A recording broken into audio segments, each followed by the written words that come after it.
प्राचीन काल में अरब गणराज्य में तय नाम का एक कबीला था। यमन देश अरब गणराज्य को उस समय काफी शक्तिशाली समझा जाता था। तय सिर्फ एक कबीला ही था, लेकिन उसके बादशाह शाहजमान की लोकप्रियता और संपन्नता को देखते हुए उसे यमन देश का बादशाह बना दिया। शाहजमान जितना प्रजापालक बादशाह था, उससे कहीं ज्यादा न्यायप्रिय भी था। उसकी शादी को 12 वर्ष बीत गए, परंतु बादशाह के कोई संतान न हुई। निराश बादशाह ने ज्योतिषी से ग्रह नक्षत्रों का मिलान कराकर हर बात की जानकारी लेनी प्रारंभ की कि उनके भाग्य में औलाद का सुख है या नहीं। ज्योतिषी ने सितारों की चाल देखने के बाद बादशाह को कहा, जहां पनाह, आपके नसीब में न सिर्फ औलाद का सुख है, बल्कि सितारों की दशा बताती है कि आपके यहाँ होने वाली औलाद इतनी यशस्वी होगी जिसके यश और कीर्ति के सामने चांद सूरज का यश भी फीका पड़ जाएगा। बादशाह ने हर्षित स्वर में पूछा, क्या इसी वर्ष हम पिता बन जाएंगे? फिर प्रसन्नता के मारे गले में पड़ी मणिमुक्ताओं की मालाएं ज्योतिषी को दे दी। समय बीतता गया और एक दिन पूरा महल बच्चे की किलकारियों से गूंज उठा। आम जनता खुशी के मारे उत्सव मनाने लगी।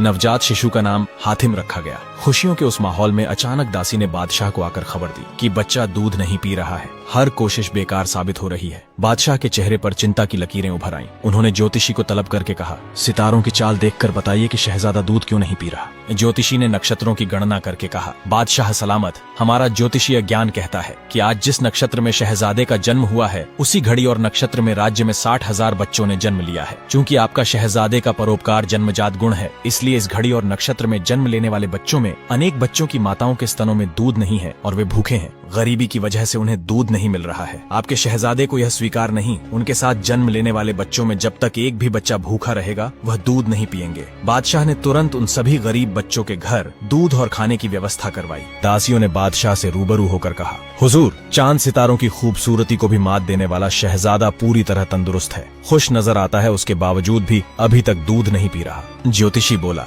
बादशाह सलामत, शहजादा इंसानी बच्चों का भला करने के बाद भी दूध इसलिए नहीं पी रहा है क्योंकि वह अपने जन्म के समय में पैदा होने वाले पशु जगत के बच्चों के लिए भी फिक्रमंद है। सितारे कहते हैं कि राज्य में एक घोड़ी का बच्चा भूखा है। उसकी माँ बच्चे को जन्म देने के बाद मौत का शिकार हो गई। वह घोड़ी का बच्चा एक गरीब किसान के यहाँ जन्मा है। किसान की आर्थिक स्थिति ऐसी नहीं है कि वो जन्म देने वाली घोड़ी के बच्चे के लिए दूध का इंतजाम कर सके। बादशाह ने फौरन उस घोड़ी के बच्चे के लिए दूध की व्यवस्था कराई। किसान को घोड़ी के बच्चे के बदले मुहम्मांगा मुआवजा देकर उसे शाही अस्तबल में अच्छी देखरेख के लिए लाया गया। बादशाह की ओर से इंतजाम के बाद ही खुश होकर हातिम ने अपनी माँ का दूध पिया। एक रात को बादशाह और रानी महल की छत पर अपने लखते जिगर हातिम के साथ सो रहे थे। परीलोक की शहजादी नीलम परी अपने परी दल के साथ आसमान में विचरण करती हुई महल के ऊपर से गुजर रही थी। तभी उसकी नजर हातिम पर पड़ी। नीलम परी बोली, क्या पृथ्वी लोक पर भी इतने सुंदर बच्चे पैदा होते हैं? इस बालक की सुंदरता के आगे तो परीलोक की खूबसूरत परी भी मात खाती है। नीलम परी नीचे जाने को हुई तो ज्ञानी सुमन परी ने टोकते हुए कहा, मेरा मशवरा है कि तुम नीचे मत जाओ। तुम्हारा इस समय जो इरादा है उसे मैंने भांप लिया है। अगर तुम मेरी बात न मानकर इस बच्चे के पास जाओगी तो बहुत पछताओगी। वह बच्चा कौन है धाय माँ?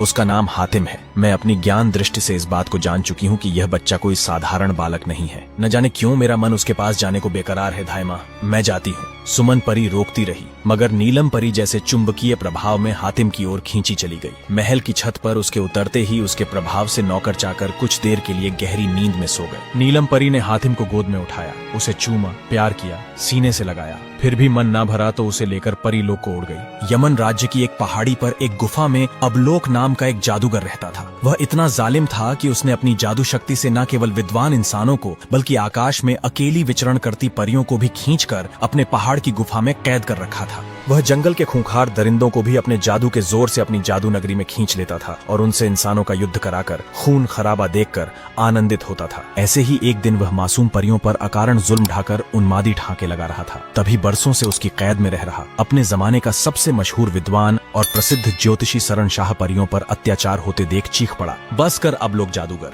तेरे जुल्म का घड़ा भर चुका है। याद रख, तुझे मारने वाला, तेरे जुल्मों सितम से बेगुनाहों को छुटकारा दिलाने वाला इस संसार में आ चुका है। तुझे मरना तो है ही, पर समय रहते अपने गुनाहों से तौबा कर लेगा तो हो सकता है कुछ आसान मौत मरे। जादूगर ज्योतिषी के पास आया और उसकी गर्दन पकड़कर बोला, बता कौन है वो जिसके लिए तू भविष्यवाणी कर रहा है? उसके झकझोरने से अप्रभावित रहकर शरणशाह तेज स्वर में बोला, मैं जिसकी बात कर रहा हूँ वह तो अभी कुछ माह का बालक है। मैं सितारों की गणना करके कह रहा हूँ, वह बालक बड़ा होकर तेरा संहार करेगा। सितारों की गणना बताती है कि तेरे हाथों से उस बालक का बाल भी बांका नहीं हो सकता, इसलिए मैं उसका पता बताने में कोई हर्ज नहीं समझता। वह तय कबीले के सरदार शाहजमान का पुत्र हातिम है।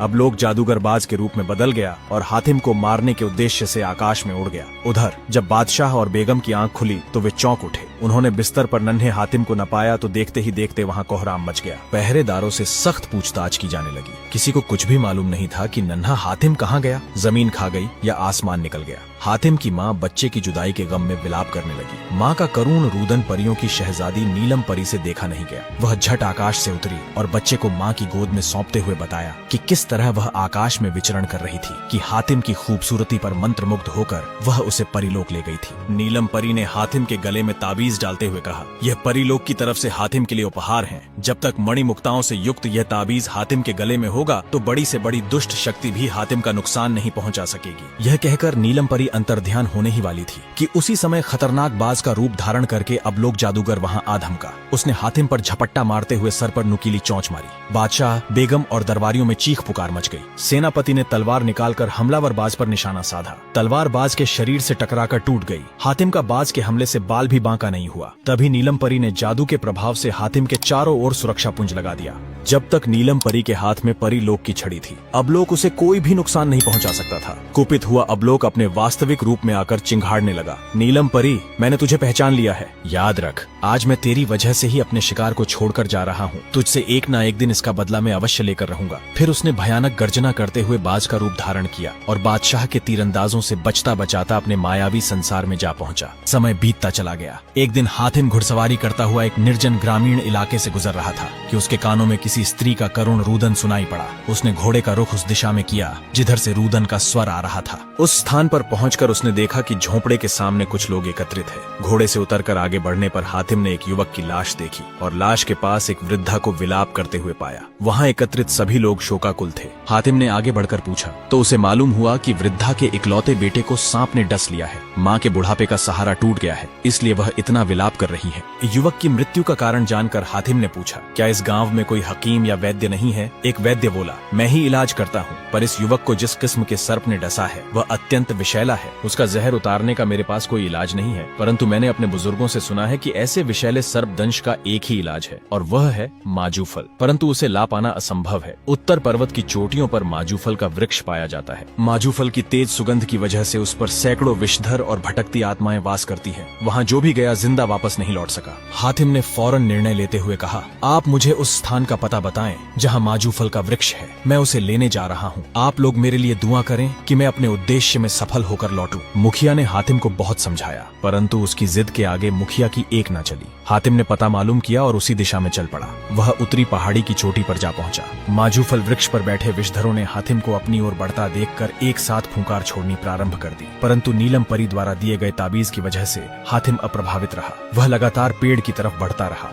हातिम को आगे बढ़ता देखकर पेड़ पर बैठी शैतान आत्माएं भयंकर आवाजें निकालकर उसे डराने लगी, लेकिन उनका डर भी हातिम को प्रभावित नहीं कर सका। वह तलवार लिए आगे बढ़ता रहा। अंततः वह वृक्ष के नीचे पहुंच गया। उसने तलवार बढ़ाकर जब माजूफल लेना चाहा तो पेड़ से आवाज आई, हे इंसान, मुझे लगता है तू साधारण इंसान ना होकर वीर हातिम है। अगर तू हातिम है तो बोल, हाँ, मेरा नाम ही हातिम है। तेरा स्वागत है हातिम। तू आराम से माजूफल तोड़कर ले जा, क्योंकि तेरे यहाँ आने से यहाँ वास करने वाली समस्त श्रापग्रस्त दुष्ट आत्माओं को मुक्ति मिल जाएगी और मुझे भी इन दुष्ट आत्माओं से छुटकारा मिल जाएगा जो मुझ पर हावी होकर वर्षों से मुझे अपने बोझ तले दबाए हुए हैं। इस प्रकार वृक्ष ने हातिम का परिचय पाकर सहर्ष उसे अपना फल दे दिया। फल लेकर लौटते हुए हातिम ने देखा कि वृक्ष पर बसेरा करती आत्माएं श्राप मुक्त होकर हातिम का धन्यवाद अदा करती हवा में उड़ती अपनी अपनी राह चली जा रही थी। हातिम ने माजूफल ले जाकर मुखिया को सौंपा। उसने वैद्य के साथ मिलकर बुढ़िया के बेटे को सर्पदंश के प्रभाव से पूरी तरह मुक्त कर दिया। युवक इस तरह उठ बैठा जैसे घंटों की गहरी नींद से उठा हो। हातिम के परोपकार के किस्से अब दूर दराज के इलाकों तक मशहूर होने लगे थे।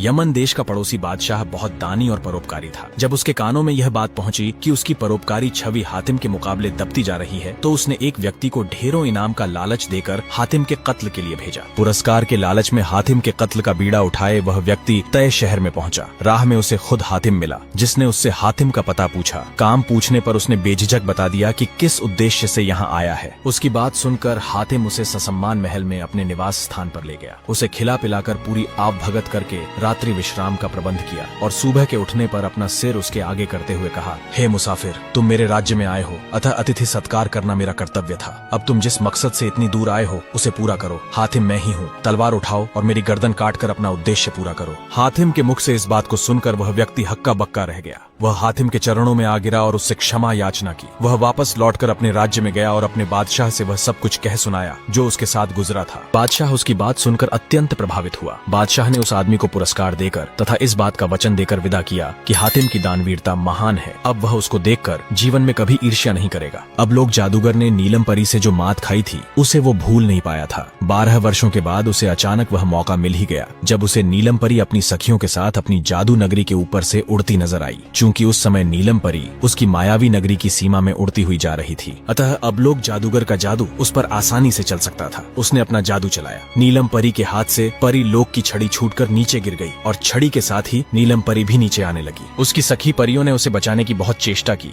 परंतु सब व्यर्थ रहा। वे स्वयं मायावी प्रभाव में आती जा रही थीं, इसलिए वे सभी अपनी अपनी जान बचाकर वहां से भागने लगी। अब लोक ने उन्मादी अट्टहास लगाते हुए कहा, 12 वर्ष की लंबी प्रतीक्षा के बाद आखिरकार तुम मेरे जाल में फंस गई नीलम परी। मेरे दुश्मन हातिम को बचाने का अब तुम्हें ऐसा दंड भुगतना पड़ेगा जिसे देखकर परिलोक की अन्य परियां नसीहतें लेंगी और जादूगर अबलोक के मामले में दखल अंदाजी करने की चेष्टा नहीं करेंगी। सुनो अबलोक, अचानक बंदी अवस्था में ज्योतिषी शरण शाह बोला, तुम इस वक्त बहुत खुश हो रहे हो। ये तुम्हारी मौत से पहले की आखिरी खुशी है। जी भरकर हंस लो, क्योंकि आज के बाद तुम्हें हंसना खिलखिलाना नसीब नहीं हो सकेगा। कल की सुबह तुम्हारी जिंदगी में कुछ नहीं बचेगा। जो कुछ मैं देख रहा हूँ उसे तुम देख नहीं पा रहे हो। सितारों की गर्दिश कह रही है कि तुम्हारा अंत बस कुछ ही देर बाद होने वाला है। अपनी शहजादी नीलम परी को जादूगर अबलोक की मायावी नगरी में फंसता देख जान बचाकर भागती हुई उसकी सहेली परियों ने जंगल से गुजरते हुए घोड़े पर सवार हातिम को देखा तो हातिम से फरियाद की, वीर हातिम, हमारी शहजादी और तुम्हारी मित्र नीलम परी अबलोक जादूगर के कब्जे में है। इससे पहले कि वह उसके साथ अमानवीय कृत्य करें उसे बचा लो। इतना सुनते ही हातिम तुरंत वायु के वेग से अबलोक की मायावी नगरी की तरफ निकल पड़ा।